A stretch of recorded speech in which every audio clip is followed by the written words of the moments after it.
Assalamualaikum warahmatullahi wabarakatuh. Alhamdulillah wassalatu wassalamu ala Rasulillah wa ala alihi wa sahbihi wa mawalah wa la hawla wa la quwwata illa billahi wa ba'd.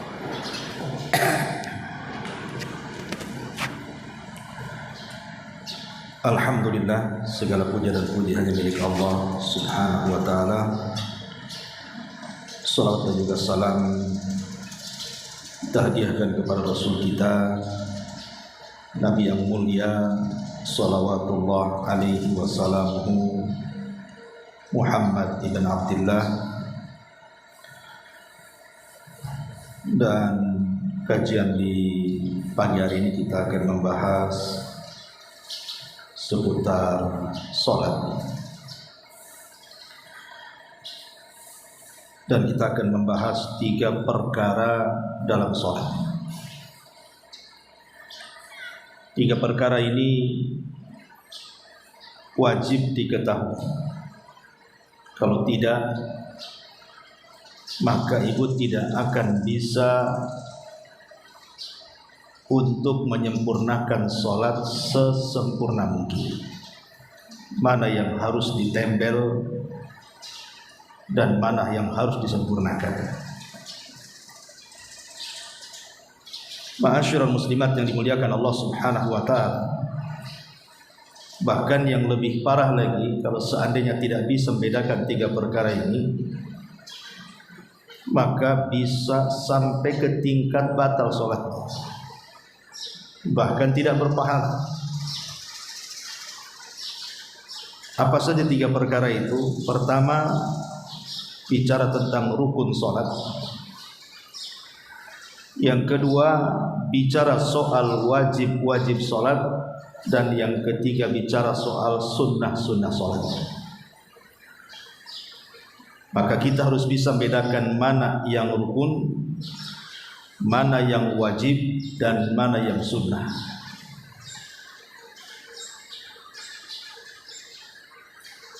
Adapun yang rukun,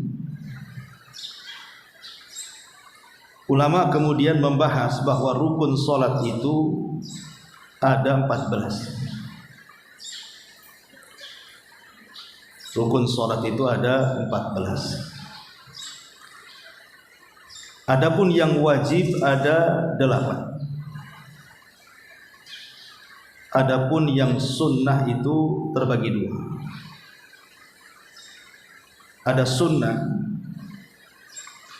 yang disebut dengan sunnah kauliyah, sunnah ucapan dalam sholat, dan itu ada 7. Kemudian yang kedua, sunnah fi'liyah, sunnah yang berkaitan dengan perbuatan, dan itu ada 6. Ini yang kita akan bahas secara singkat. Rukun ada 14. Supaya hafal saya buat angka dulu biar enak ngapalnya. Jadi rukun ada 14, wajib ada 8, sunnah ucapan ada 7, dan sunnah perbuatan ada 6. Simpan di otak kita. Yang pertama di antara rukun salat adalah al-qiyam fil fardhi ma'al qudrah. Berdiri dalam salat wajib dan dia sanggup melakukannya. Ma'asyiral muslimat yang dimuliakan Allah Subhanahu wa ta'ala, posisi rukun ini itu hampir mirip dengan syarat. Kalau syarat itu letaknya di luar, kalau rukun itu letaknya di dalam. Kalau syarat itu letaknya di luar seperti wudu, kan di luar sholat, menghadap kiblat dan itu seterusnya. Tetapi kalau sudah masuk dalam sholat, maka bukan syarat namanya, tapi rukun. Rukun ini tidak bisa gugur dengan 3 perkara. Sengaja ditinggalkan karena kejahilan atau karena lupa. Tidak bisa gugur karena 3 perkara ini. Umpamanya orang meninggalkan rukun, dia tidak mengucapkan takbiratul ihram, langsung bersedekap umpamanya. Kemudian kita katakan, kenapa kamu tidak takbiratul ihram? Lupa saya, batal sholatnya. Nggak ada cerita lupa. Ya. Kenapa kamu tidak takbiratul ihram? Saya tidak tahu kalau itu rukun, batal sholatnya. Tidak bisa gugur karena kebodohan. Ya. Apalagi ditinggalkan secara sengaja, makin batal sholatnya. Jadi rukun itu hanya gugur dengan al-ajzu, ketidakmampuan, baru bisa gugur. Kalau memang tidak mampu melakukan, itu pun ada gantinya. Seperti berdiri dalam sholat, kalau tidak sanggup duduk, kan gitu ya. Kalau tidak sanggup duduk, baring. Jadi rukun itu hanya bisa digugurkan karena ketidakmampu melakukan. Tapi kalau karena unsur kesengajaan ataupun unsur lupa atau unsur kejahilan, maka tidak ada uzur, tetap sholatnya batal. Makanya penting mengenal rukun ini. Jangan bilang nggak tahu, jangan bilang lupa, nggak ada urusan dengan itu. Kalau sudah ditinggalkan, baik ibu lupa, baik ibu tidak sengaja, baik ibu jahil ataupun tahu, gugur sholatnya. Jadi yang pertama adalah al-qiyam fil fardhi ma'al qudrah. Ibu sanggup berdiri, berdiri. Tetapi yang dimaksud berdiri di sini adalah pada sholat wajib. Kalau sholat sunnah, berdiri itu sunnah. Jadi ibu kalau sholat sunnah, kok duduk sah sholat, karena berdiri bukan rukun dan juga bukan wajib, sunnah saja. Makanya Rasul pernah sholat sunnah dengan duduk. Tapi Nabi SAW melakukan seperti itu untuk menjadikan syariat bahwa perbedaan sholat sunnah dengan sholat wajib itu, kalau berdiri di sholat wajib masuk pada rukun, tapi kalau berdiri di sholat sunnah bukan rukun dan pahalanya beda. Kalau tidak berdiri dalam sholat wajib, batal sholatnya. Tapi kalau tidak berdiri dalam sholat sunnah, maka pahala sholat duduk separuh daripada pahala sholat berdiri. Sampai sini paham? Oke. Ma'asyiral muslimat yang dimuliakan Allah Azza wa Jalla, dalilnya tentu perbuatan Nabi SAW sendiri. Beliau tidak pernah sholat wajib itu dalam posisi duduk, kecuali dalam kondisi-kondisi tertentu. Tapi hukum asal daripada berdiri dalam sholat wajib itu rukun, tidak bisa ditinggalkan kecuali karena ketidakmampuan. Dan Allah mengatakan wa qumu lillahi qanitin, maka berdirilah kepada Allah dengan penuh ketaatan. Ma'asyiral muslimat yang dimuliakan Allah Azza wa Jalla, ini yang pertama. Karena ada kasus begini.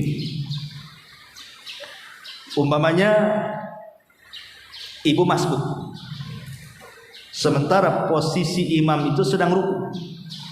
Posisi imam sedang ruku. Kemudian ibu langsung ikut ruku tanpa berdiri. Memang mengucapkan takbir, ya, tapi sambil ruku gitu. Itu tidak sah. Kenapa? Karena berdiri belum ada. Berarti berdiri tegak lurus dulu, baru takbiratul ihram, baru kemudian ruku. Gitu maksudnya. Nah, ini harus dipahami ya. Jangan main ruku saja. Takbiratul ihram dulu, berdiri dulu, tegak lurus semuanya, kemudian takbiratul Allahu Akbar, kemudian ikut ruku.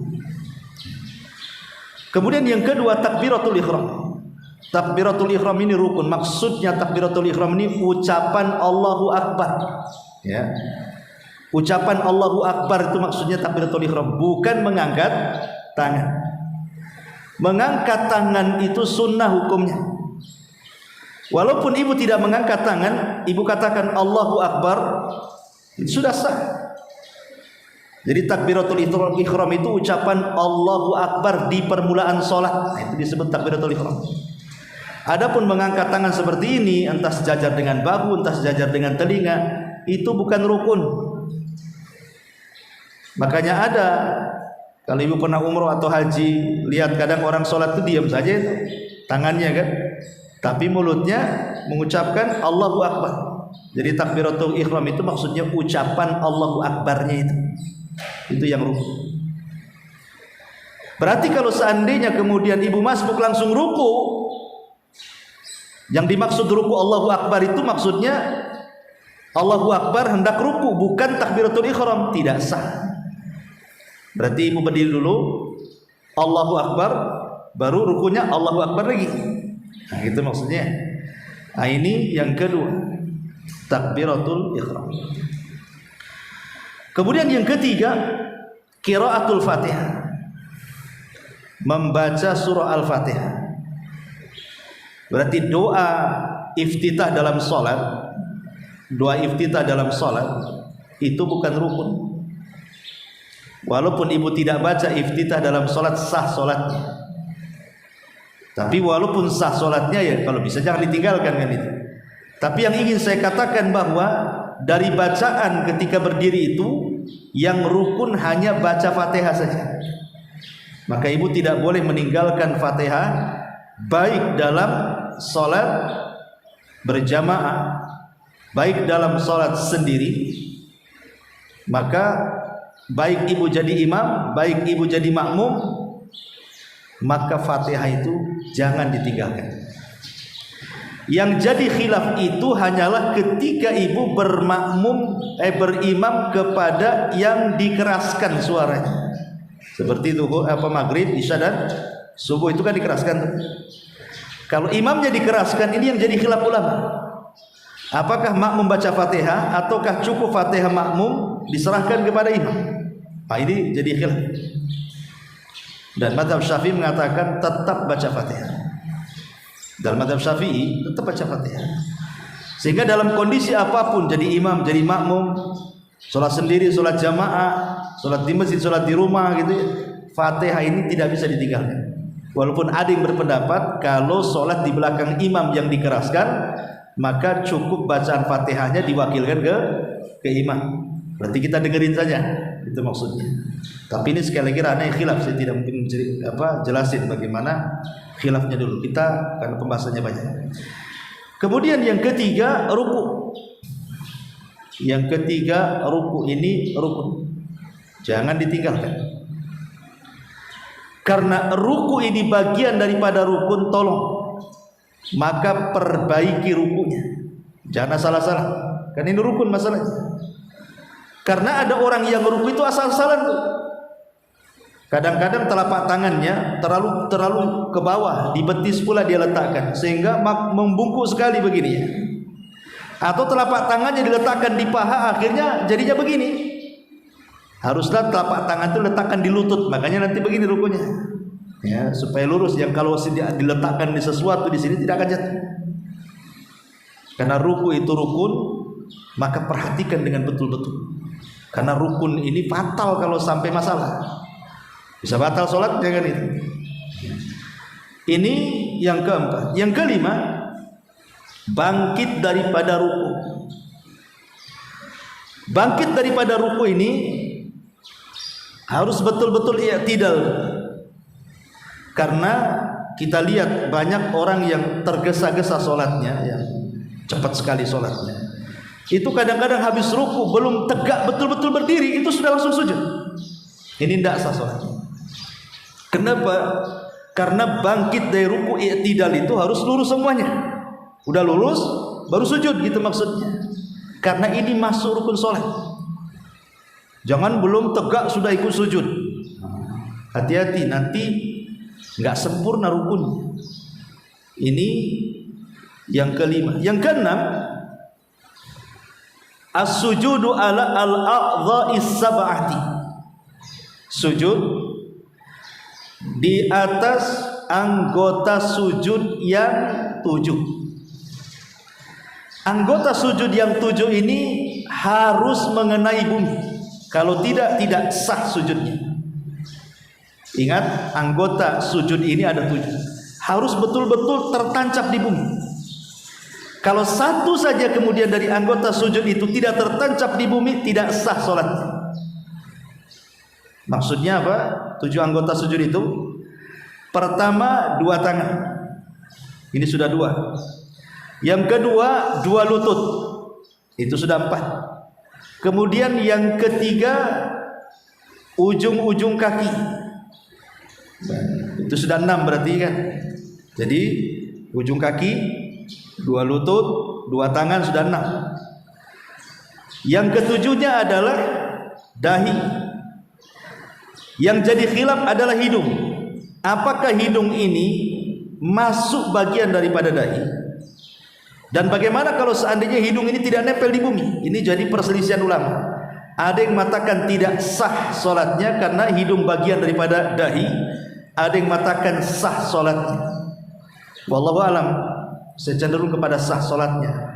Intinya adalah yang harus ke bumi itu dahi. Ini yang harus diperhatikan, dahi.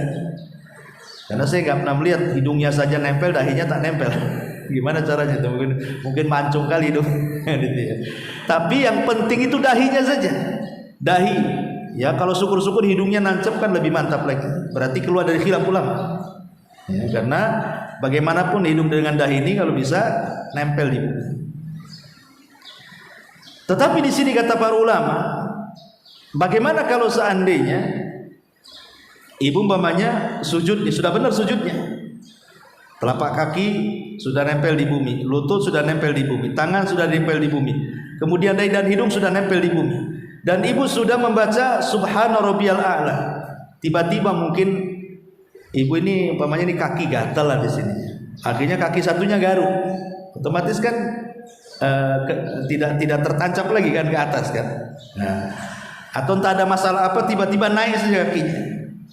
Sah nggak wudunya? Ulama mengatakan sah. Yang penting ketika ibu mengucapkan Subhana Rabbiyal A'la itu yang pertama, kan yang wajib 1 kali. Adapun Subhana Rabbiyal A'la yang kedua itu sunnah hukumnya. Yang ketiga sunnah. Yang wajib itu 1 kali. Ketika mengucapkan Subhana Rabbiyal A'la, itulah nancap semua. Selepas itu kalau seandainya kakinya ngangkang ke atas gitu ya kan, maka tidak madaratkan sujud. Jadi yang harus diperhatikan itu, ketika membaca Subhana Rabbiyal A'la pertama kali, tancapkan semua anggota badan sujudnya. Bisa dipahami ya? Nah, ini yang ke-6. Kemudian yang ke-7, dan tentu sujud ini juga bagian yang paling penting dalam sholat. Sujud itu bagian yang paling penting dari semua gerakan sholat. Gerakan sholat itu banyak, tapi yang paling inti adalah di sujud. Kenapa yang paling inti di sujud? Ulama mengatakan karena kemuliaan manusia itu ada di wajah. Kemuliaan manusia itu ada di wajah. Ketika kemudian wajah yang sangat mulia ini kemudian diletakkan di bumi, itu menunjukkan apa? Ibu sedang menghinakan diri. Menghinakan diri karena wajah ini mulia, harus diletakkan di atas. Tiba-tiba kemudian ibu letakkan di bawah, ini kan sama menghinakan dirinya. Tetapi ibu sedang menghinakan diri di hadapan Allah Azza wa Jalla. Berarti di sini ada qimmatut tauhid. Ada puncak daripada tauhid. Kita sedang menghambakan betul-betul penghambaan diri kepada Allah. Dari sini kata Nabi sallallahu alaihi wasallam, "Alaika bid-du'a." Disitulah doa yang paling mustajab ketika sujud itu. Maka kata Nabi SAW, sungguh-sungguhlah kalian di dalam berdoa ketika sujud, karena itulah penghambaan yang sesungguhnya. Makanya perhatikan gerakan-gerakan dalam sujud, jangan sampai sujud seperti duduknya anjing, umpamanya lututnya sambil begini, tapi angkat, ya, jauhkan dari lambung sini sikutnya. Jadi intinya sempurnakanlah gimana caranya sujud itu. Walaupun yang penting tadi adalah 7 anggota sujud harus nempel di bumi. karena ini rukun. Ma'asyiral muslimat yang dimuliakan Allah Subhanahu wa taala. Kemudian yang nomor 7-nya ar-raf'u minas sujud. Bangkit daripada sujud. Bangkit daripada sujud itu rukun. Kemudian yang nomor 8 al-jilsatu baina sajdataini. Duduk di antara dua sujud. Itu harus tumaninah. Ada orang baru bangkit dari sujud, sudah sujud lagi, tergesa-gesa mau kemana? Ya, jadi harus betul-betul tumakninah, betul-betul habis sujud pertama, kemudian bangkit, duduk, rileks dulu, kembalikan tulang-tulang persendiannya, kemudian baca Rabbik firli kan itu ya, kemudian baru sujud lagi. Kemudian yang nomor 9 at-tuma'ninatu fi jamil arkan. Tumakninah dalam semua rukun. Rukun-rukun yang disebutkan tadi harus tumakninah. Khusus di 14 tempat ini Bu, tolong jangan tergesa-gesa. Khusus di 14 tempat yang kita sebutkan ini, yang termasuk rukun sholat, ini harus ada tumakninah. Karena di zaman Nabi SAW ada orang disuruh sholat berkali-kali sama Nabi. Dia sudah sholat, tapi oleh Rasulullah sholat lagi, kemudian sholat, kata Rasul sholat lagi, sampai 3 kali dia. Kemudian dia mengatakan, ya Rasulullah, aku tidak bisa yang lebih baik daripada ini, gitu. Kemudian Rasul SAW memberikan alasan kenapa Rasul menyuruh mengulang sampai 3 kali sholat. Karena orang ini ketika ruku dan sujud tidak tumakninah, makanya suruh diulang-ulang. Karena tumakninah itu rukun masalahnya. Makanya oleh Rasul, sholli fa innaka lam tusolli, salatlah karena engkau belum salat, katanya. Karena Rasul melihat ketika ruku dan sujudnya asal-asalan. Maka tumakninah dalam salat itu adalah bagian daripada rukun salat. Dari sini ada faedah bahwa jangan tergesa-gesa dalam salat. Dan tergesa-gesa dalam sholat itu ada di 3 gambaran, ada 3 macam ya. Orang tergesa-gesa sehingga tidak tumakninah dalam sholat itu ada 3 gambar. Yang pertama, ada mutumakninati fi adai arkanis salati, tidak ada tumakninah pada semua gerakan yang dikategorikan rukun. Ruku cepat-cepat, sujud cepat-cepat, berdiri cepat-cepat, belum i'tidal sudah sujud. Rukunya main ruku saja, enggak diperhatikan lurus enggaknya, itu terlalu tergesa-gesa. Maka yang seperti ini bahaya, bisa menjadikan sholatnya batal kalau dia tergesa-gesa dalam gerakan-gerakan rukun ya, bisa batal sholatnya. Ruku belum becus udah langsung bangkit, kemudian sujud belum 7 anggota badannya belum ke bumi, ngangkang pula ke atas kakinya, batal sholatnya. Ini yang pertama. Yang kedua, tergesa-gesa dalam bacaan. Dolin, kapan ini kok langsung dolinnya saja yang bunyi? Ya, orang baca Fatihah pelan-pelan lah, orang baca Fatihah ya. Kok di satu nafas pula kan? Sampai saya lihat YouTube yang 7 menit sholat rakaat tuh Bu, ya saya perhatiin tuh, kok bisa dia baca Fatihah sekenceng itu? Pokoknya saya perhatiin itu kayak nggak beres baca Fatihahnya. Cemana coba dia? Kok tergesa-gesa baca Fatihah itu kemana gitu ya? Berarti orang ini memang sedang mentarget selesai rakaat sebenarnya, bukan cari pahala di situ. Jadi ini juga fatal juga. Jangan sampai kemudian tergesa-gesa dalam bacaan terutama Fatihah sehingga tidak jelas. Yang tidak tergesa-gesa baca Fatihah saja Bu, tapi dia salah mengucapkan sampai merubah makna, itu bisa batal sholatnya. Contoh namanya ihdina jadi ahdina. Ahdina siratal mustaqim. Ini masalah karena ihdina dengan ahdina itu beda makna. Kalau ihdina ya betul minta petunjuk, kalau ahdina minta hadiah, beda tuh. Jadi dari sini tergesa-gesa pun mencakup dalam bacaan. tartil dalam bacaan itu, jangan tergesa-gesa ya. Ini gambaran yang kedua. Jadi tergesa-gesa dalam bacaan. Kemudian juga gambaran yang ketiga, tergesa-gesa ketika sholat jamaah. Imam belum ruku, ibu pula sudah ruku. Imam belum i'tidal, ibu pula sudah i'tidal. Ini yang jadi imam, ibu atau imam sih sebenarnya ya. Ini balap-balapan dengan imam. Nah, ini kan masalah ya. Jadi 3 perkara ini diperhatikan. Jangan tergesa-gesa dalam setiap gerakan yang merupakan rukun sholat. 1. Yang kedua, jangan tergesa-gesa dengan bacaan yang merupakan rukun sholat. Dan yang ketiga, jangan balap-balapan dengan imam. Nah, ini bisa masalah sholatnya.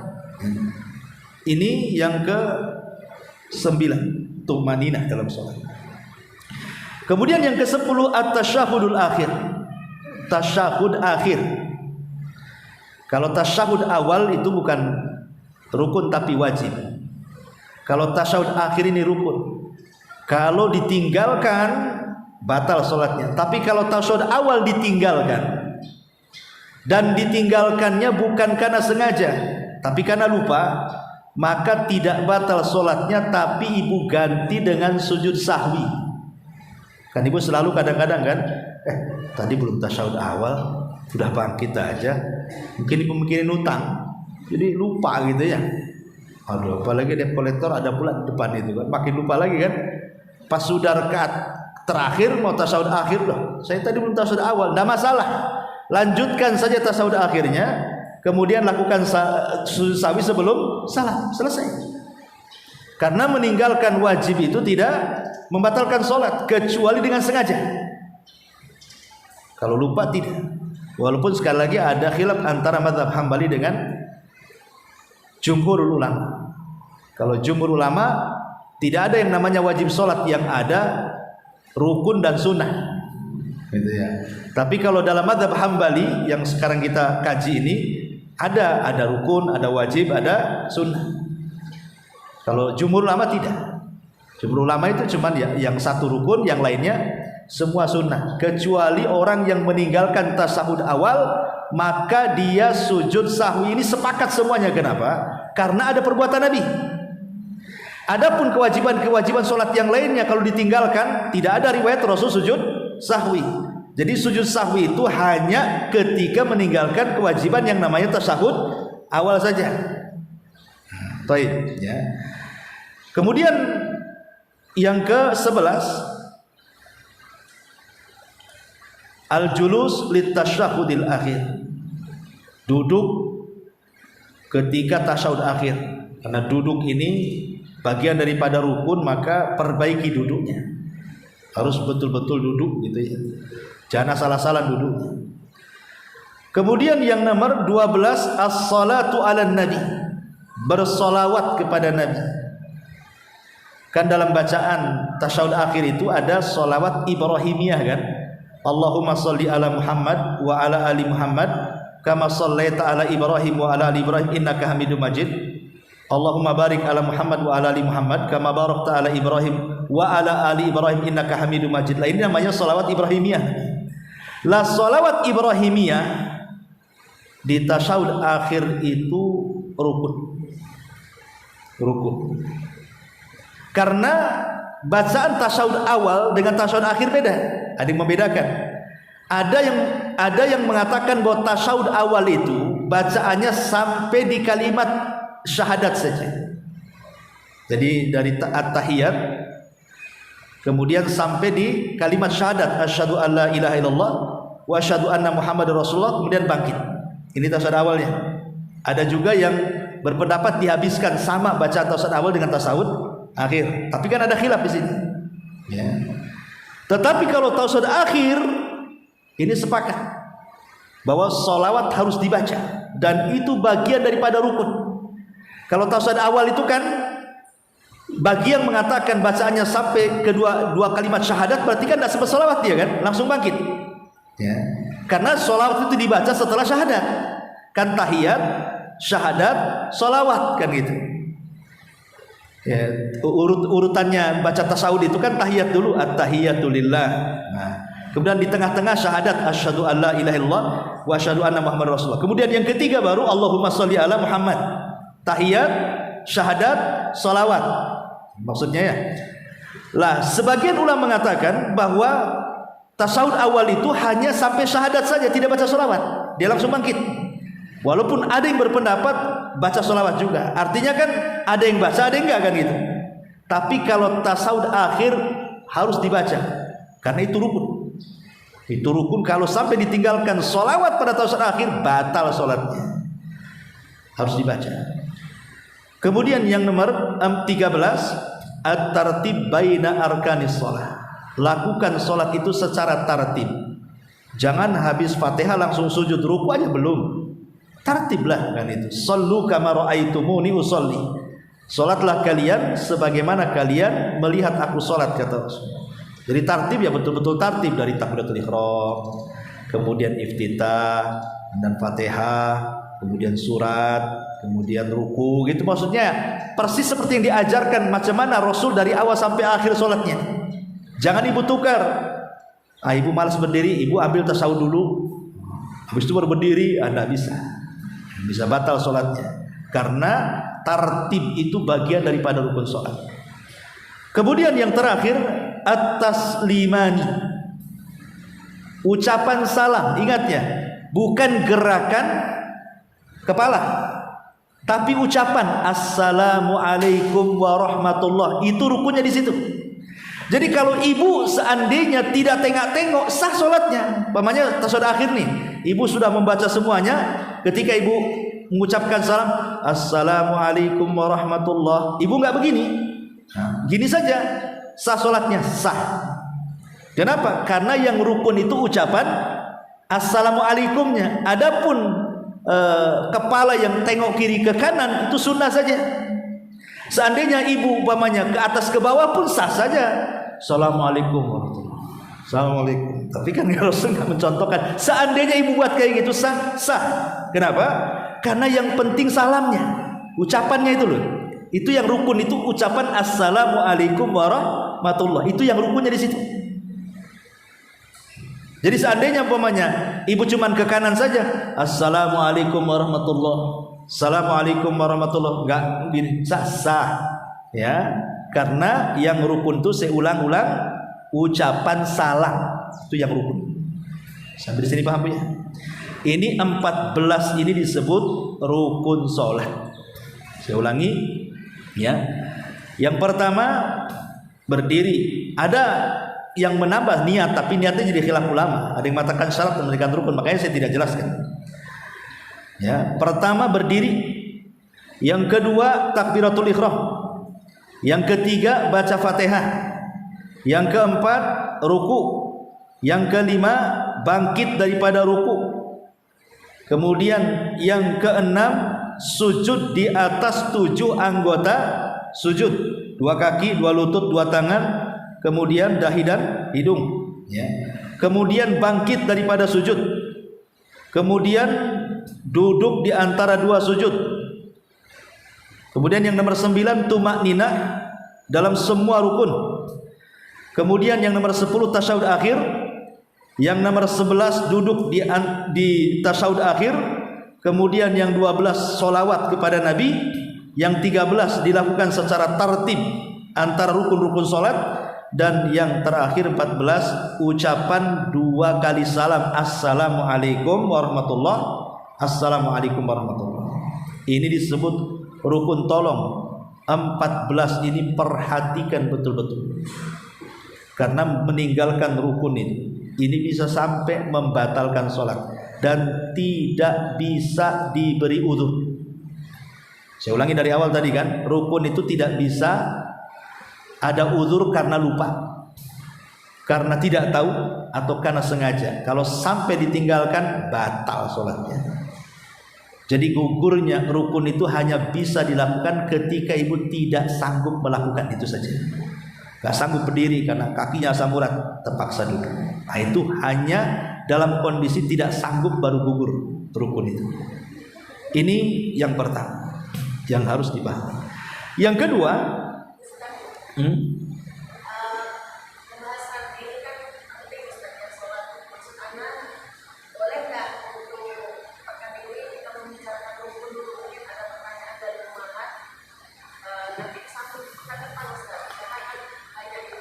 gitu, boleh. Tak, maksud saya itu kan saya kasih gambaran secara singkat dulu. Nanti kalau mau didalami ya kita dalami dulu. Hari ini saya mau kasih gambaran dulu secara singkat, inilah rukun, inilah wajib, inilah sunnah. Nanti pekan depan baru kita dalami.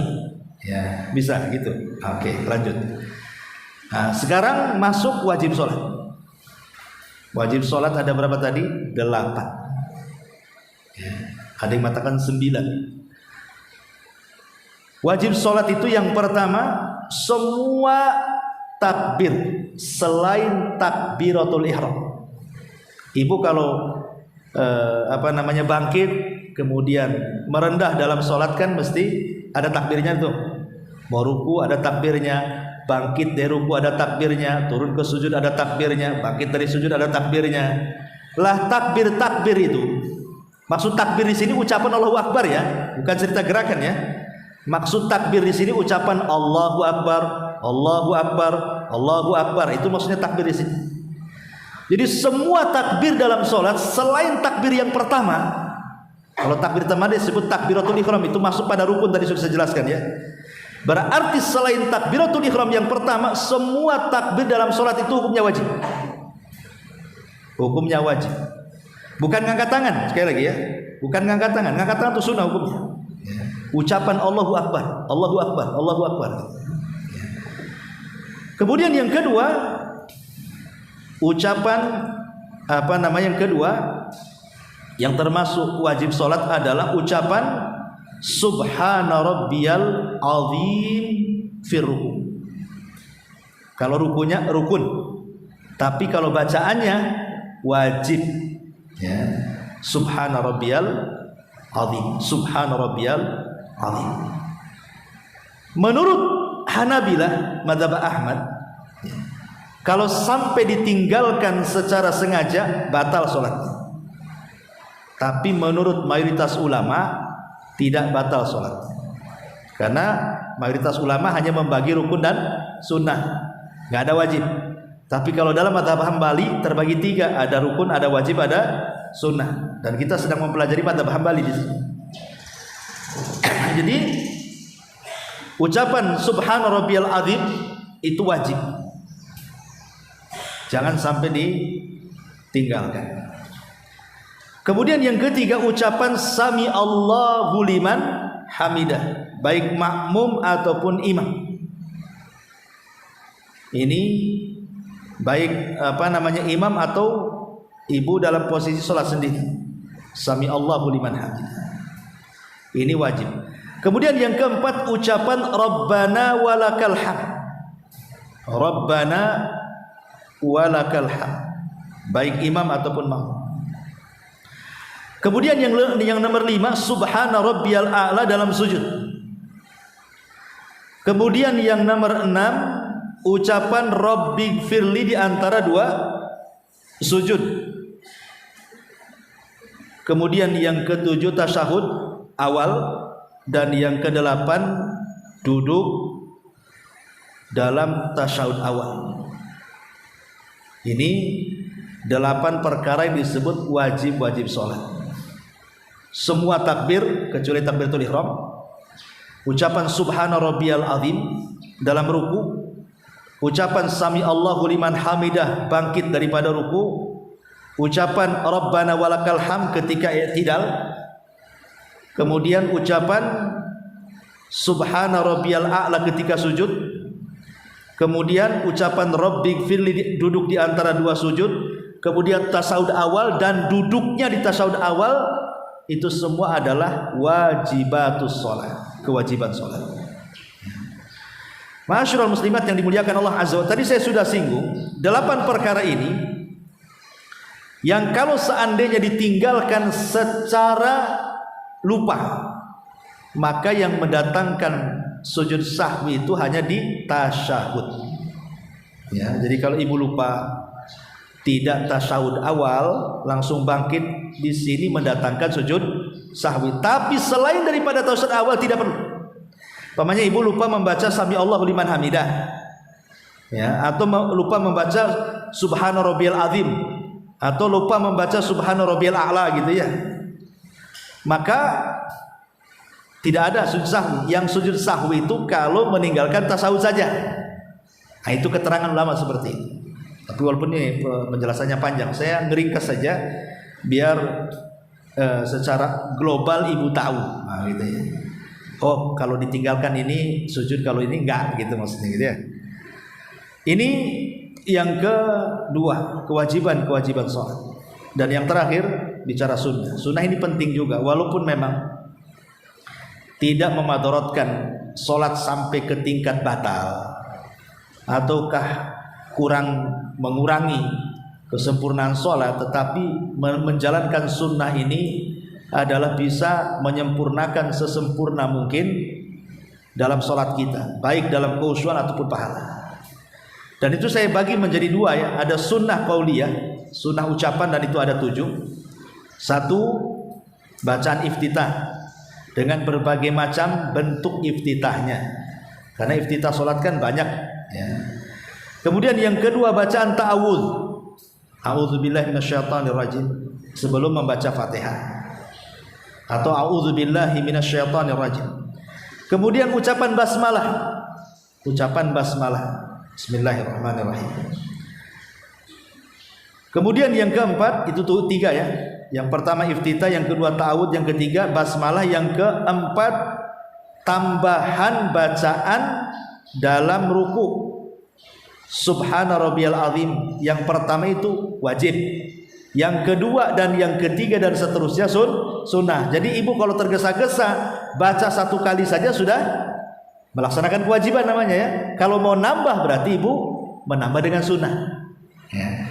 Kemudian yang ke-5, menambah bacaan dalam Rabbi firli, duduk di antara 2 sujud. 1 kali saja itu yang wajib. Kalau ibu mau nambah Rabbi firli, nah, boleh. Atau dengan bacaan yang lain lah kan bacaan-bacaan kan banyak tuh yang diajarkan. Tapi ini yang paling singkat, kalimat Rabbi firli paling singkat. Yang 1 wajib, kalau nambah sunnah, nah, gitu ya. Kemudian juga yang ke-6, Rabbana walakal hamd. Setelah ruku, Rabbana walakal hamd dibaca setelah ibu sami Allahu liman hamidah. Dan di situ kita baca Rabbana walakal hamd.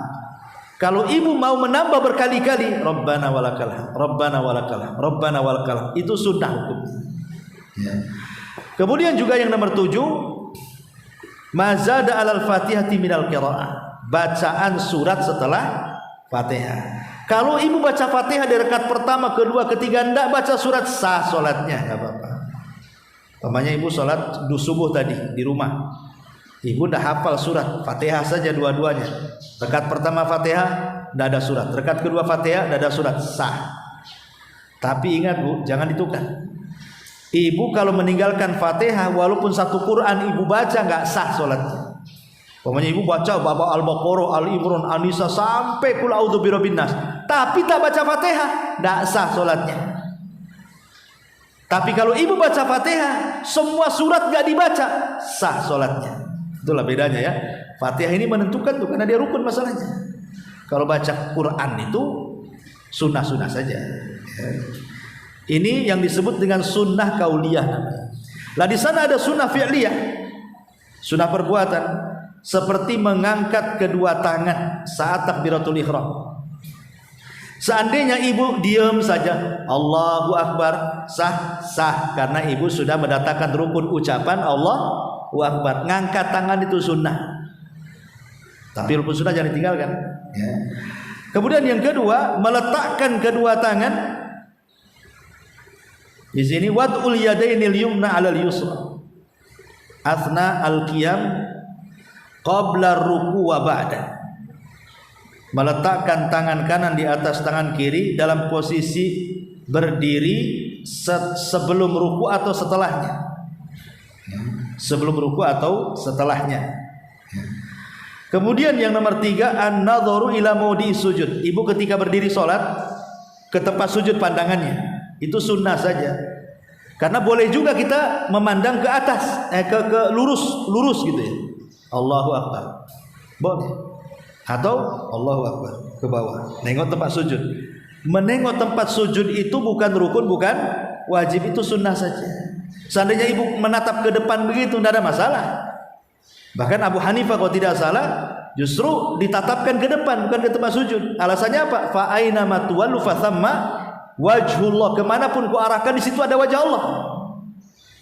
Nah, tetapi pendapat yang kuat tetap dalam posisi berdiri sebaiknya arahkan pandangan ke sujud. Tapi ini hukumnya sunnah saja. Makanya ketika seseorang kemudian sholat, ya, kemudian seseorang itu sekali-kali nengok, sah sholatnya, cuman khusyuknya dicuri setan. Makanya kenapa Rasul mengatakan yang seperti itu ikhtilasu syaitan, kehusuannya sedang dicuri setan. Lagi sholat nengok ke atas, sah ya, cuman khusyuknya sedang dicuri gitu ya sama setan. Karena menengok ke tempat sujud itu bukan rukun, bukan wajib, sunnah saja. Nah ini yang harus dipahami ya. Kemudian yang nomor 4, muba'adatul yadaini anil batni wal jambi asnai sujud. Ibu ketika sujud menjauhkan sikut dari lambung. Ini kan lambung nih, ini sikut kan, dijauhkan. Nah, kan dijauhkan ya.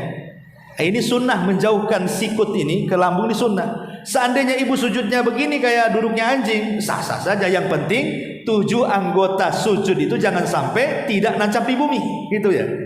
Karena itu yang penting, rukunnya itu 2 telapak kaki, 2 lutut, 2 tangan, dahi dan hidung nancap. Kalau seandainya nggak diangkat ini begini, sah-sah. Karena itu bukan rukun. Yang rukun itu telapak tangannya ini nempel di bumi.